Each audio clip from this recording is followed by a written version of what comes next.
ॐ अज्ञानतिमिरन्धस्य ज्ञानञ्जनशलाकया चक्षुरुन्मिलितं येन तस्मै श्रीगुरवे नमः।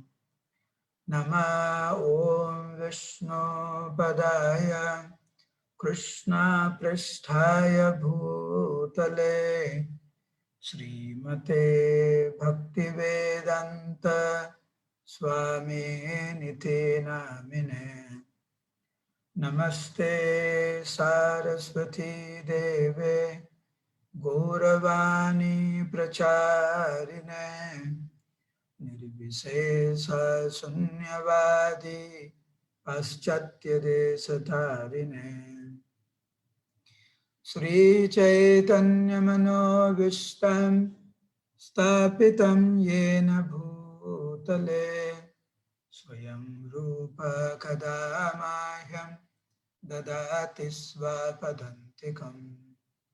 वन्देऽहं श्रीगुरो श्रीयुतापदकमलं श्रीगुरुन् वैष्णवांश्च श्रीरूपं सग्रजातं सहगना रघुनाथन्वितं तं सजीवं साद्वैतं सावधूतं परिजनसहितं कृष्ण चैतन्यदेवं श्रीराधा कृष्णपादान् सहगना ललिता श्रीवृषाखन्वितांश्च। हे कृष्ण करुणा सिन्धो दीनबन्धो जगत्पते गोपेश गोपिका कान्त राधाकान्त नमस्तुते। तप्तकाञ्चन गौरङ्गी राधे वृन्दावनेश्वरी वृषभानुसुते देवी प्रणमामि हरिप्रिये। नमो महावदन्याय कृष्णप्रेमप्रदायते कृष्णाय कृष्णचैतन्य नम्ने गौरत्विषे नमः। वञ्चाकल्पतरुभ्यश्च कृपा सिन्धुभ्यैव च पतितानं पावनेभ्यो वैष्णवेभ्यो नमो नमः। जय श्री कृष्ण चैतन्य प्रभु नित्यानंद श्री अद्वैत गदाधर श्रीवासदि गौर भक्तवृंद। हरे कृष्ण कृष्ण कृष्ण हरे हरे, हरे राम राम राम हरे हरे। मूकं करोति वाचालं पंगुं लंघयते गिरिं यत्कृपातमहं वन्दे श्रीगुरुं दिनतारिणं परमानन्दमाधवं श्रीचैतन्यईश्वरं। नमः ओं विष्णुपदाय कृष्णपृष्ठाय भूतले श्रीमते जयपताका स्वामी निति नामिने नमाचार्य पादाय निताय कृपाप्रदायिने गौरकथा धामदाय नगरग्रामधारिणे। हरे कृष्णा। उपस्थित समस्त गौर भक्त वृंदर श्री चरण कमले सश्रद्धा प्रणाम। আপনাদের কৃপা আশীর্বাদ কাছে আছে। হরে কৃষ্ণ।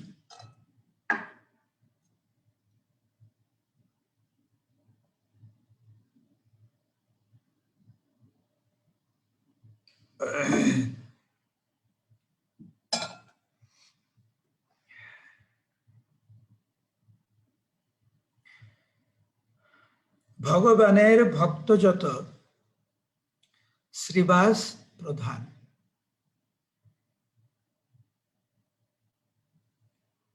শ্রীমন মহাপ্রভুর নবদ্বীপ লীলাতে শ্রীবাস ঠাকুরের যে ভূমিকা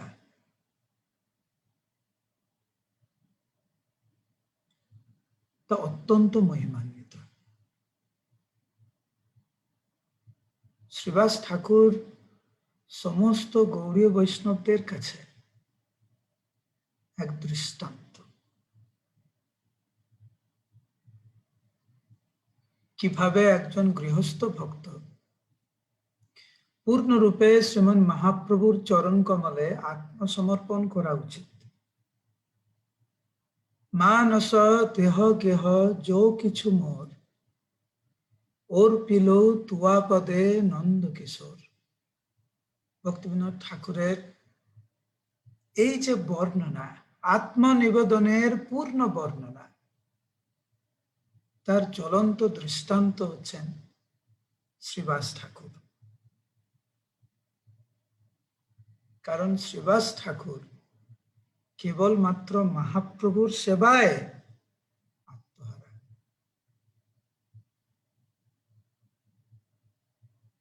কেবলমাত্র এইটি ওনার উদ্দেশ্য, আর কিছু না। কিভাবে শ্রীমন মহাপ্রভুর সন্তুষ্টি বিধান করবেন, মহাপ্রভুকে কি করে খুশি করবেন।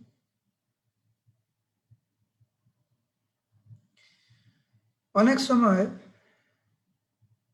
আমাদের সেবার উদ্দেশ্য যে কেবলমাত্র ভগবানকে খুশি করা, আর কিছু নয়। অনেক সময় আমাদের মনে থাকে না এটা। জব করতে হয় করছি, সেবা করতে হয় করছি, কিন্তু এর ফলে যে আমরা ভগবানকে খুশি করছি বা ভগবানকে খুশি করার জন্যই যে আমরা একটা সেবা করছি, এই ব্যাপারে যদি আমরা সচেতন থাকি, তাহলে কিন্তু সেবা করার পদ্ধতি, সেবা করার মনোভাব পুরো পাল্টে যাবে।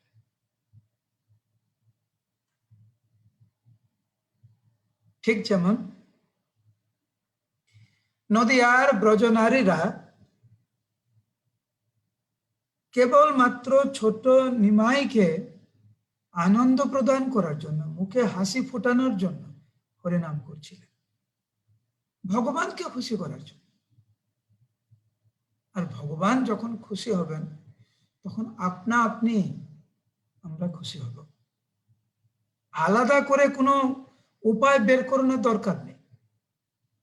ঠিক যেরকম প্রভুপাদ উদাহরণ দিয়েছেন, গাছের গোড়ায় যদি আমরা জল দেই, শাখা প্রশাখা স্বাভাবিকভাবে তার উজ্জীবিত। আমরা কি যখন গাছে জল দেই পাতায় পাতায় করে জল দেয় নাকি? না, গাছের গোড়ায় জল দেই। ঠিক সেরকম এখন আমরা কি করছি, খুশি হওয়ার জন্য পাতায় পাতায় জল দিচ্ছি। বিভিন্ন উপায় আমরা খুঁজছি কি করে আনন্দ পাবো, বারবার ব্যর্থ হচ্ছি আমরা। যদি গাছের গোড়ায় আমরা জল দেই, স্বাভাবিকভাবে শাখা প্রশাখা উজ্জীবিত থাকবে। মহাপ্রভুর সেবা করার বাসনাই কেবলমাত্র মহাপ্রভুর সেবা। এটি শ্রীবাস ঠাকুরের মহিমা। আমরা জানি শ্রীবাস ঠাকুর তো সাধারণ কেউ ছিলেন না। শ্রীবাস ঠাকুর ছিলেন নারদ মুনি। মহাপ্রভু নিজে শ্রীবাস ঠাকুরের নামের অর্থ প্রদান করেছেন। अतो प्रवाच श्रीवासम मधुरम मधुसूदन श्री भक्ति रस्य वासस्त्वं मत श्रीवास उच्यते। महाप्रभु बोललें मधुर सुरे बोललें श्रीवास ठाकुर के, श्री माने भक्ति, श्री माने भक्ति।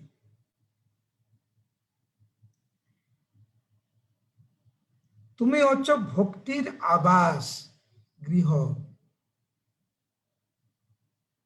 তোমার নাম শ্রীবাস, যথার্থ নাম।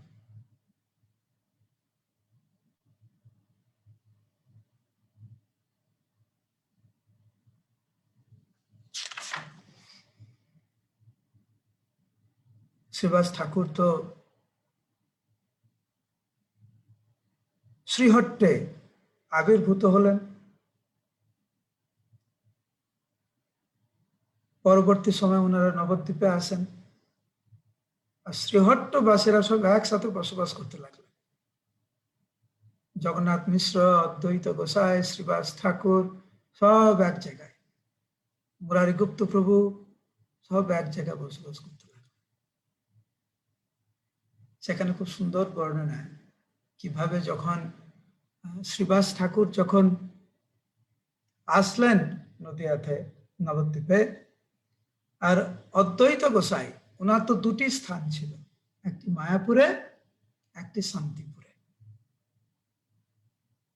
তো যখন অদ্বৈত গোসাই যখন টোল খুললেন, প্রধান ছাত্র সবচাইতে মনোযোগ সহকারে যিনি সবকিছু শ্রবণ করতেন, তিনি হচ্ছেন শ্রীবাস ঠাকুর।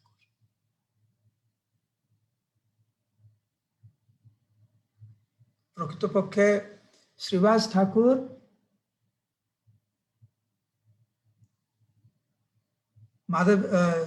অদ্বৈত গোসাই, ঈশ্বর পুরীপাদ, এনারা সব কিন্তু গুরু ভাই, সবাই কিন্তু মাধবেন্দ্র পুরীপাদের শিষ্য। তো শ্রীবাস ঠাকুরও মাধবেন্দ্র পুরীপাদের শিষ্য।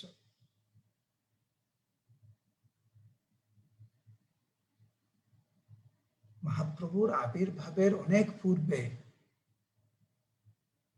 পূর্বে শ্রীবাস ঠাকুর কিন্তু ওনার গৃহে হরিনাম সংকীর্তন শুরু করেছিলেন। আর পাষণ্ডীগণ যখন শ্রীবাস ঠাকুরের গৃহে যখন কীর্তন যখন শ্রবণ করতেন, হিংসায় রাগে জ্বলে পড়ে মরত তারা। আমরা জানি মহাপ্রভু কিভাবে শ্রীবাস ঠাকুরের ইতিহাস বর্ণনা করেছেন, তা আমি আগে এই লীলাটি বেশ কয়েকবার আমরা আলোচনা করেছিলাম, সেই জন্য আজকে এই লীলাটি আমরা বর্ণনা করছি না। আমরা আজকে শ্রীবাস ঠাকুরের জাস্ট কয়েকটা বিষয় নিয়ে জাস্ট উত্থাপন করার চেষ্টা করছি। শ্রীবাস ঠাকুরের গৃহে একটি ফুলের গাছ ছিল।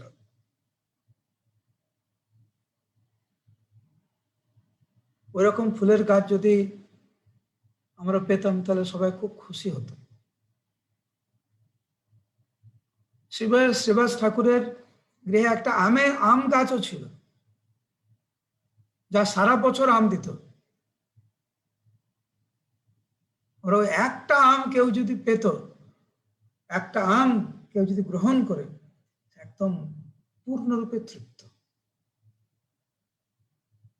সেখানে বর্ণনা আছে যে যতক বৈষ্ণব তুলিতে না পারে, একটা গাছ থেকে নবদ্বীপের বৈষ্ণবরা সব সকালবেলা একত্রিত হতেন। সমস্ত প্রভুরা ফুল তুলতে যেতেন সকালবেলা। কোথায়? শ্রীবাস ঠাকুরের বাড়িতে। তারা ফুল তুলতেন আর কৃষ্ণ কথা আলোচনা করতেন।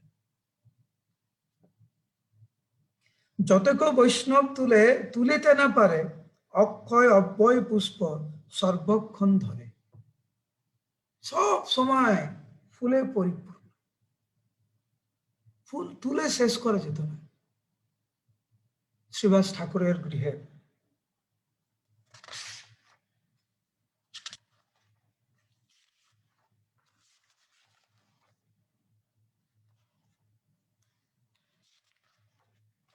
আমি কয়েকটা লীলা আমি মানে জাস্ট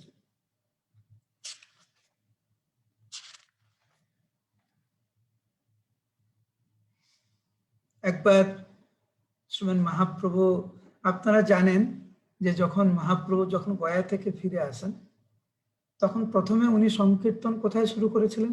কে বলতে পারে? হাত তুলো দেখি। গয়া থেকে ফিরে আসার পরে কোথায় সংকীর্তন শুরু করেছিলেন? কার বাড়িতে? হাত তুলো।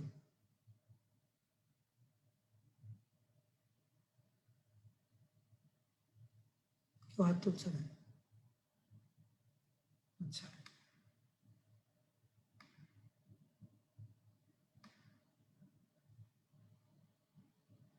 কার বাড়িতে সুচরিতা?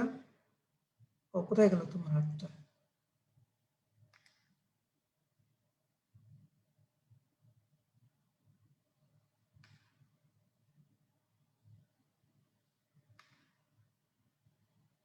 কি হলো রে?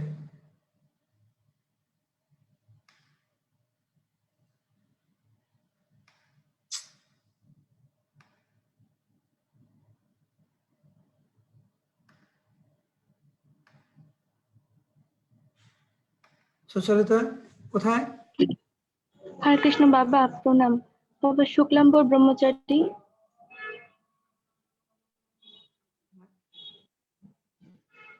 শুক্লাম্বর ব্রহ্মচারীর বাড়িতে শ্রীমান মহাপ্রভু ওনার মনের ভাব উনি প্রকাশ করেছিলেন। কৃষ্ণ বিরহে কাতর হয়ে ওখানে অজ্ঞান হয়ে পড়ে গেলেন, বাড়ির থাম্বা পড়ে গেল। সেখানে উনি গদাধর পণ্ডিতের প্রশংসা করলেন যে তুমি ছোট্টবেলা থেকে কিভাবে কত সুন্দরভাবে তুমি ভাবনাময় তুমি পালন করছো। শ্রীবাস অঙ্গন না, শ্রীবাস সবাই বলতো শ্রীবাস অঙ্গন, না না, শ্রীবাস অঙ্গনে তো অনেক পরে শুরু হয়েছে। সুব্রত? ও হরে কৃষ্ণ, বিহারে। বিহারে নবদ্বীপের কথা। মহাপ্রভু ওনার বাড়িতে শুরু করলেন আগে।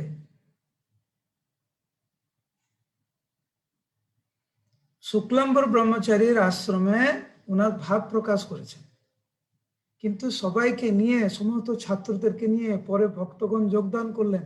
সেটা হচ্ছে নিজের বাড়িতে, যোগপীঠে, মহাপ্রভুর নিজের বাড়িতে।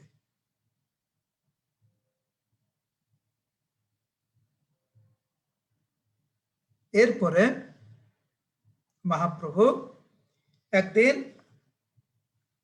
সমস্ত ভক্তদের উদ্দেশ্যে বলছেন, প্রভু বলে, ভাই সব শুনো মন্ত্র সার, তোমরা দয়া করে শ্রবণ করো, রাত্রি কেনে মিথা যায় আমা সভাকার। দিনের বেলা হরিনাম করছো তোমরা, তো রাত্রিবেলা আমরা কেন এইভাবে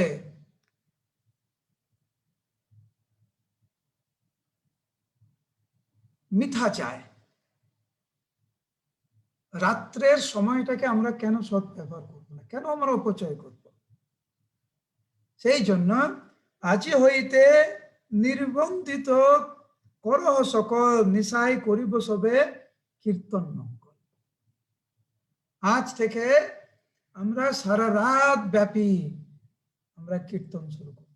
এই শ্রীবাস ঠাকুরের বাড়িতে সারা রাত ধরে কীর্তন শুরু হলো।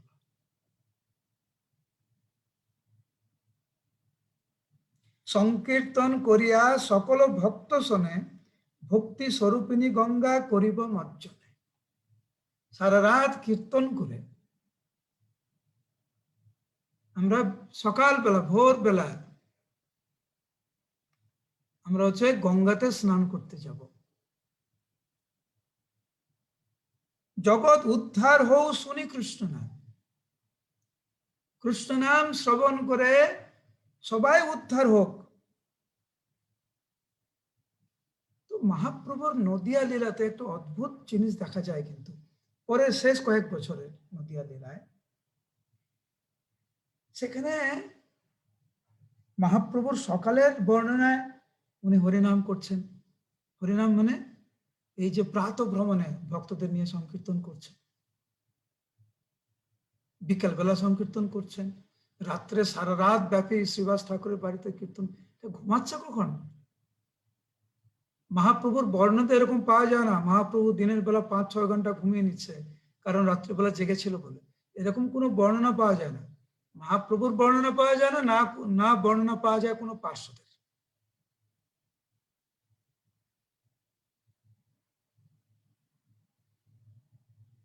কোন কোন জায়গায় এরকম বর্ণনা পাওয়া যায়, প্রসাদের পরে একটু বিশ্রাম নিয়েছেন, বা প্রসাদের পরে আবার কোনো কোনো বর্ণনা পাওয়া যায় প্রসাদের পরে কীর্তন। কারণ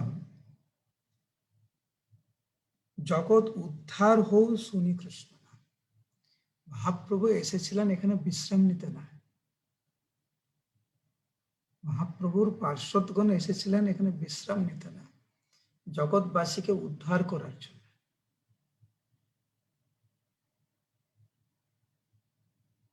এইটি হচ্ছে শ্রীবাস ঠাকুরের বাড়িতে সারা রাত ব্যাপী কীর্তনের শুভারম্ভ,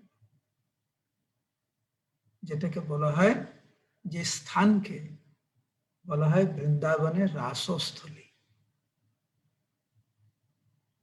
যেমন যোগপীঠকে বলা হয় গোকুল মহাবন, যেখানে কৃষ্ণ আবির্ভূত হয়েছিলেন গোকুল মহাবনে। মায়াপুরের গোকুল মহাবন হচ্ছে যোগপীঠ। বৃন্দাবনে যেখানে রাসস্থলী, কৃষ্ণ যেখানে রাস নৃত্য করেছিলেন, তা সেই স্থান, অভিন্ন স্থান হচ্ছে শ্রীবাস অঙ্গন। নিত্যানন্দ গদাধর অদ্বৈত শ্রীবাস বিদ্যানিধি মুরারি হিরণ্য হরিদাস গঙ্গাদাস বনমালী বিজয় নন্দন জগদানন্দ বুদ্ধিমন্ত খান নারায়ণ কাশীশ্বর বাসুদেব রাম গরু রায় গোবিন্দ গোবিন্দানন্দ সকল তথায় গোপীনাথ জগদীশ শ্রীমান শ্রীধর সদাশিব বক্রেশ্বর শ্রীগর্ভ শুক্লাম্ভর ব্রহ্মানন্দ পুরুষোত্তম সঞ্জয় আদি যত অনন্ত চৈতন্য বৃত্ত নাম জানি কত। বৃন্দাবন দাস ঠাকুর কয়েকটা নাম বর্ণনা করে বলছে, অনন্ত চৈতন্য বৃত্ত নাম জানি কত। আমি আর কয়জনের নাম বলবো? মহাপ্রভু এই ভক্ত নিয়ে শ্রীবাস অঙ্গনে সারা রাত ব্যাপী কীর্তনের শুভারম্ভ করলেন।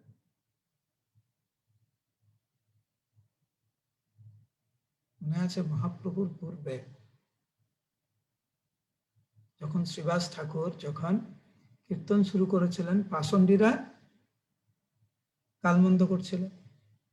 তো মহাপ্রভু যখন সারা রাত ব্যাপী কীর্তন শুরু করলেন, পাষণ্ডীরা তখন শুনিয়া পাষণ্ডী সব মরয়ে বললিয়া, নিশায় এগুলো খায় মদিরা আনিয়া।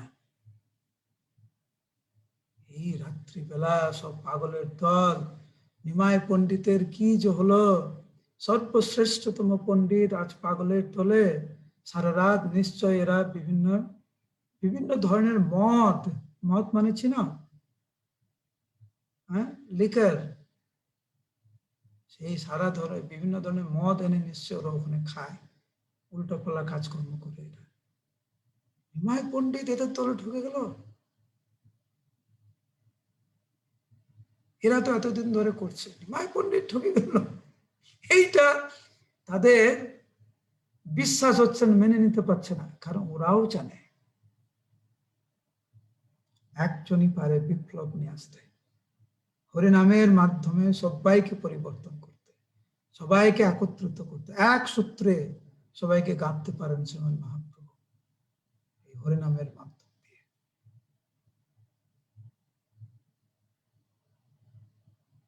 সেখানে অপূর্ব বর্ণনা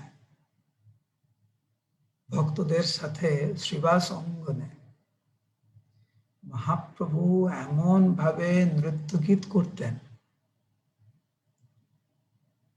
আর মহাপ্রভু চৈতন্য চৈতামৃতের বর্ণনায়, চৈতন্য ভাগবতের বর্ণনায় আপনারা তো দেখেছেন, কিছু কিছু আমাদের মন্দিরের ভক্ত, কিছু ব্রহ্মচারী, কিছু গৃহস্থ ভক্ত যখন নৃত্য করে কত উঁচুতে লাফায় না, আর সে নাচতেই থাকে, কত উৎসাহ।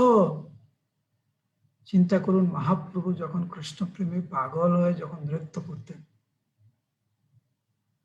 তো শ্রীবাস অঙ্গনে সেখানে বর্ণনা রয়েছে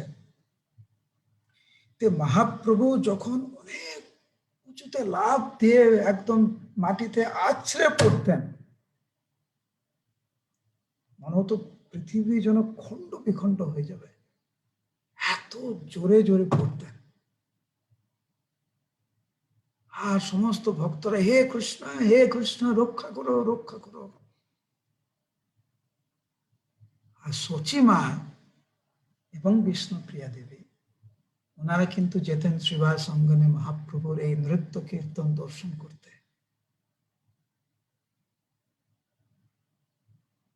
অন্য ভক্তরা মহাপ্রভুকে ভগবান বলে জানেন, কিন্তু সচিমা তো জানেন এ আমার সন্তান। সচিমা খুব দুঃখ পেতেন, খুব ভয় পেতেন, খুব ভয় পেতেন। মানে যখন মহাপ্রভু একবার করে পড়তেন মাটিতে, সচিমা ভাবছে আমার ছেলের সমস্ত হাড়গুলো মনে হচ্ছে ভেঙে চুরমার হয়ে যাবে, এত জোরে জোরে শব্দ হতো। কিন্তু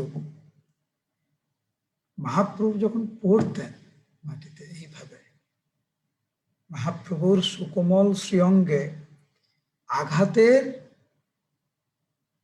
নামমাত্র লাগে, আঘাতের কোনো চিহ্নই থাকতো না।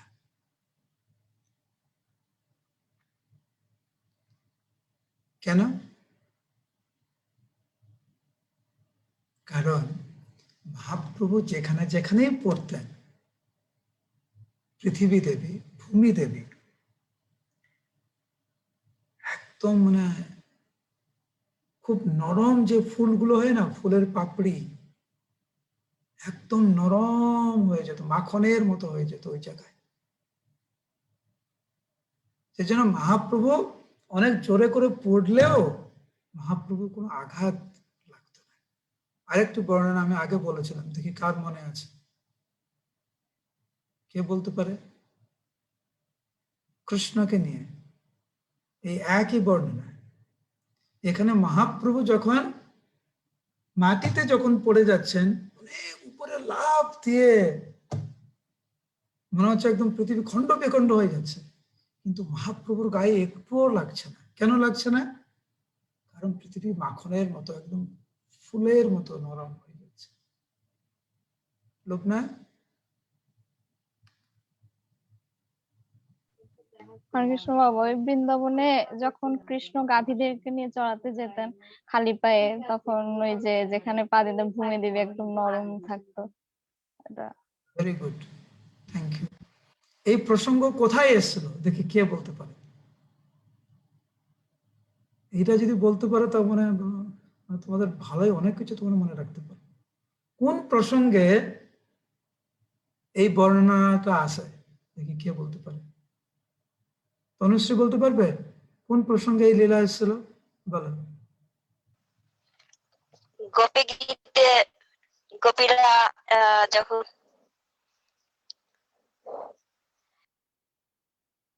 আর কে বলবে? রূপময়?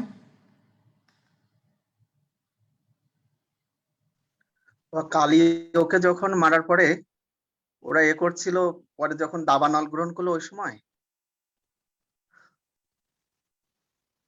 দেখো, এটাও হতে পারে যে তনুশ্রী যেটা বলছে, তুমি যেটা বলছো সেটাও ঠিক, কিন্তু আমি যেই প্রসঙ্গে বলেছিলাম সেইটা আমার মনে আছে। তোমার তো অনেক পণ্ডিত মানুষ, বিভিন্ন শাস্ত্র বিভিন্ন কিছু পড়ো তোমরা, তোমাদের অনেক অনেক জায়গায় তোমার পেয়েছে। এটা আমার যেটা মনে আছে সেটা তোমাদেরকে বলছি। তোমাদেরকে বলেছিলাম এটা হচ্ছে বৃহৎ ভাগবতামৃতে। মনে আছে যখন কংসের মা যখন রোহিণী মাতাকে যশোদা মায়ের এবং ব্রজবাসীদের নিন্দা করছিলেন, কৃষ্ণ তখন অজ্ঞান হয়ে পড়েছিল, আর কংসের মা তখন চিৎকার করে এত ক্রোধ সহকারে খুব খারাপ ভাবে রোহিণী মাতাকে, উদ্ধবকে, ওখানে সবাই ছিলেন, নারদ মুনিও ছিল ওখানে। কংসের মা তখন বলছে যে ব্রজবাসীদের একটু দয়া মায়া নেই কৃষ্ণের প্রতি, তারা কৃষ্ণকে ভালোবাসে না। তারা ছোট্ট ছেলে, এই ছোট্ট ছেলেকে তারা হচ্ছে গোচারণে পাঠিয়ে দিত গরু চড়াতে, একটু জুতোও পরাতো না। মনে পড়ছে? একটু একটু জুতোও পরাতো না ব্রজবাসীরা কৃষ্ণের পায়ে। না জানি কৃষ্ণ কত কষ্ট পেয়েছে জুতো ছাড়া এই বন জঙ্গলে হাঁটা, কত কাঁটা, এই অনেক ওই খুব সুন্দর বর্ণনা ওখানে সনাতন গোস্বামী বেদ ভাগবত সুন্দর বর্ণনা করছে। সেখানে বর্ণনা আছে যে কংসের মা জানতো না ব্রজবাসীরা কত ভালোবাসে কৃষ্ণকে। শুধু ব্রজবাসীরা না,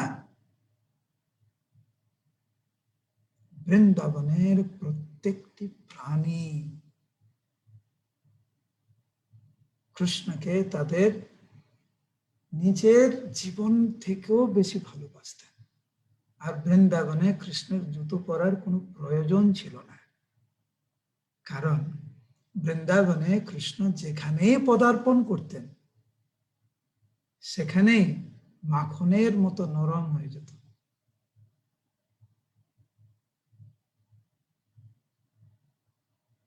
এখন তো গোবর্ধন পরিক্রমা দেখছি রাস্তা খুব সুন্দর করে করে নিয়েছে। আগে যারা পরিক্রমা করেছেন তারা সবাই জানেন বৃন্দাবন গোবর্ধন পরিক্রমণে পায়ে একটা দুটো কাঁটা ফুটবেই, কিছু করার নেই। এখন তো সব অনেক রাস্তাঘাট দেখলাম খুব সুন্দর হয়ে গেছে। তো তোমরা যেটা বলছো দাবানল লীলাতে, তারপরে আরেকজন কি এটা হতে পারে, ওখানে বর্ণনা নিশ্চয় আছে। তো আমি যেটা বলছিলাম এখানে যে মহাপ্রভু যখন এইভাবে পড়তেন পৃথিবী খুব সুন্দর, সেই জায়গাটা পুষ্পের তো কোমল হয়ে যেত। সচিমাতা এত কিছু বুঝে না, এত লীলা বুঝে না, পৃথিবীর সঙ্গে ওনার ছেলের কি সম্পর্ক নরম হয়ে যায় ইত্যাদি তো বুঝে না। তো মার মন ভাবছে আমার ছেলে এত কষ্ট পাচ্ছে, তাই তিনি ভগবানকে স্মরণ করেন, ভগবানকে ডাকেন। শুধু ভগবানকে কি বলছে শুনুন সচিমা, কৃপা করো কৃষ্ণ মরে দেহ এই বর। হে কৃষ্ণ তুমি আমাকে এই বর দাও, যে সময়ে আছাড় খায়েন বিশ্বম্ভর, যে সময় আমার সন্তান এইভাবে ভূমিতে পড়ে যায়, মুই যেন তাহা নাহি জানো সে সময়। কৃপা করো করো কৃষ্ণ, কৃপা করো হেন কৃপা করো মোরে কৃষ্ণ মহাশয়। হে কৃষ্ণ তুমি আমাকে কৃপা করো, এই বর তুমি আমাকে দাও যে আমার সন্তান যখন এইভাবে যখন পড়বে আমি যেন না, আমি ওখানে হয়তো থাকবো কিন্তু আমি যেন না বুঝতে পারি ওখানে কি হচ্ছে। আমি বুঝতে চাই না, কারণ আমার পক্ষে এটা দেখা খুব খুব কষ্টকর।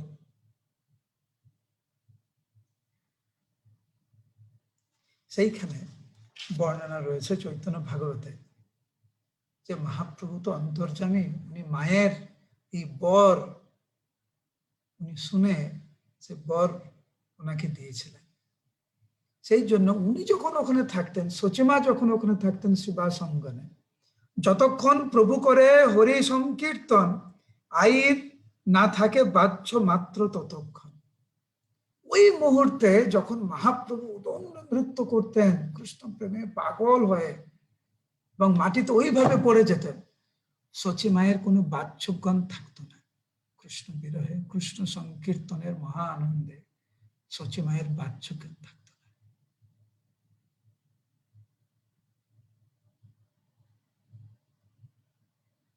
এইভাবে আমরা দেখি শ্রীবাস ঠাকুরের কত সৌভাগ্য, মহাপ্রভু কিভাবে এত মহিমান্বিত লীলা করছেন। আর এই সব লীলার সাক্ষী হচ্ছেন শ্রীবাস ঠাকুর। এই সব লীলার সাক্ষী।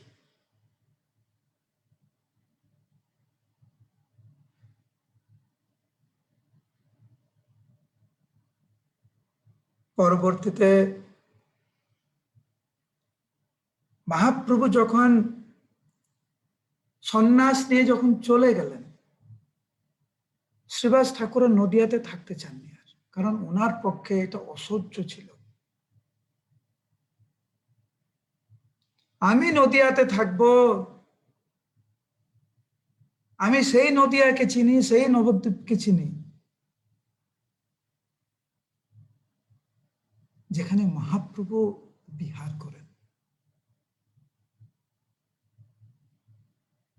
সেই জন্য যখন মহাপ্রভু চলে গেলেন, শ্রীবাস ঠাকুরও চলে গেলেন। উনি চলে গেলেন হালি শহরে, ওখানে বসবাস করেন।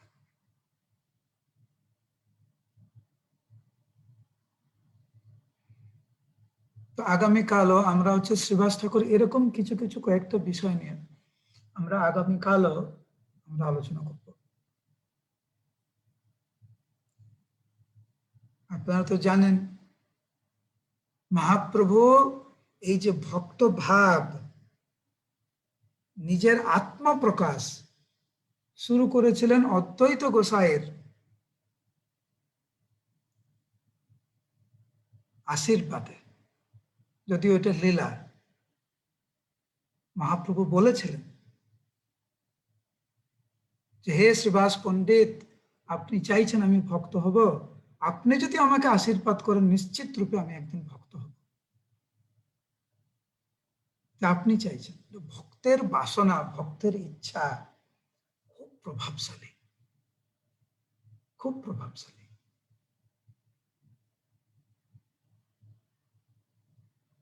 সেই জন্য যখন কোনো ভক্ত ভগবানের কাছে অপর ভক্তের জন্য প্রার্থনা করে, এটা সাধারণ নয়, এটা কিন্তু খুব শক্তিশালী।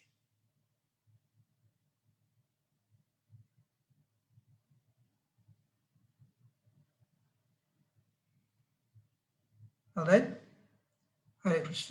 আমরা আজকের দুটি ভজন আমরা শুনবো। পুষ্পিতা, হাত তুলো। কোথায় আছো? আমি দেখতে পাচ্ছি না তোমাকে। ইলেকট্রনিক হাত তুলো।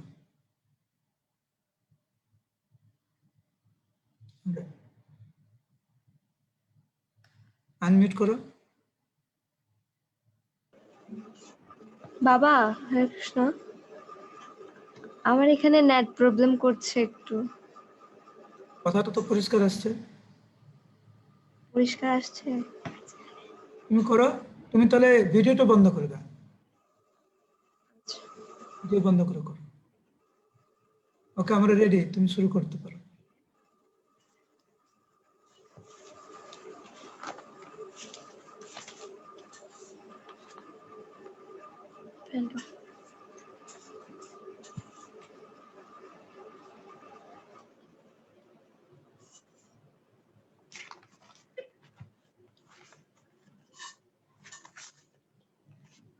আগে থেকে বইয়ের পৃষ্ঠা খুলে রাখবে।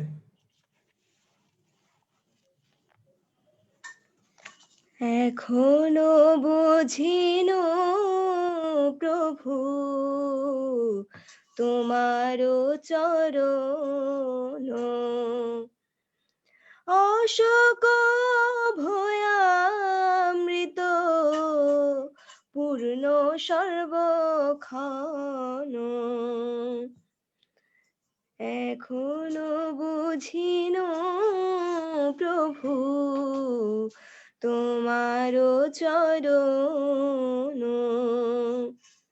সকল ছাড়িয়া তোয়া চরণ কমলে, সকল ছাড়িয়া তোয়া চরণ কমলে, পড়িয়াছি আমি নাথ তব পদ তলে, তব পাদ পদ্মনাথ রক্ষিবে আমারে, আরে রক্ষা কর্তা নাহি এ ভব সংসারে, এখনো বুঝিনো প্রভু তোমারো চরণ, আমি তব নিত্য দাস জানিনো এবার আমার পালন ভার এখনো তোমার বড় দুঃখ পাইয়াছি স্বতন্ত্র জীবনে সব দুঃখ দূরে গেল ও পদ বরণে যে পদ লাগিয়া রমা তপস্যা করিলা যে পদ পাইয়া শিব শিবত্ব লোভিলা যে পদ লোভিয়া ব্রহ্মা কৃতার্থ হইলা যে পদ নারদ মুনি হৃদয়ে ধরিলা সেই সে অভয় পদ শিরেতে ধরিয়া পরম আনন্দে নাচে পদ গুণ গায়া সংসার বিপদ হতে অবশ্য উদ্ধার ভকতে বিনোদে পদ করিবে তোমার এখনো বুঝিনো প্রভু তোমার চরণ অশোক ভয়ামৃত পূর্ণ সর্বক্ষণ এখনো বুঝিনো প্রভু তোমার চরণ এখনো বুঝিনো প্রভু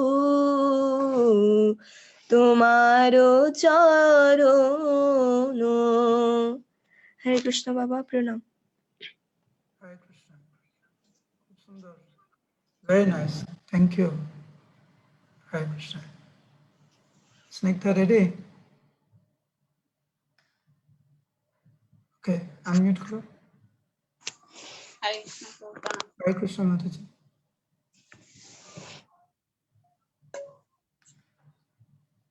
দুর্লভ মানব জন্ম লবিয়া সংসারে কৃষ্ণ নাম জিন দুঃখ কহিব কাহারে সংসার সংসার বলে মিশে গেল কাল লাভ না হইল কিছু ঘটিল জঞ্জাল কিসের সংসারে ছায়াবাজি প্রায় ইহাতে মমতা করি বৃথা দিন যায় এ দেহ পাতন হলে কি রবে আমার কেহ সুখ নাহি দিবে পুত্র পরিবার কর্তব্যের মত আমি করি পরিশ্রম।